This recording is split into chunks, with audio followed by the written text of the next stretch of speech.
Hello, আসসালামু আলাইকুম। বন্ধুরা কেমন আছেন? আমি ভালো আছি। আমি মামলি ব্লগ থেকে মামলি বলছি।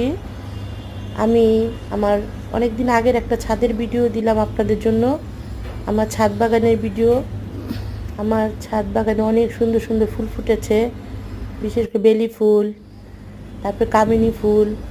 সবচেয়ে ভালো লেগেছে জবা ফুলটি। জবা ফুলটি ফুটেছে 2-3টা।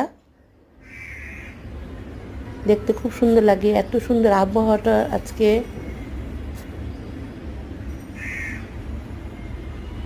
কি সুন্দর বাগান। সবচেয়ে ভালো লাগছে মাধবীলতা ফুলটা, আবহাওয়ার সাথে একদম মিশে গেছে। আপনাদের যদি ভালো লাগে আমার ভিডিওটা অবশ্যই সাবস্ক্রাইব করে দিবেন প্লিজ বন্ধুরা। আমার ছাদ বাগানটা কেমন লেগেছে বলবেন, কমেন্ট করে জানাবেন আমাকে।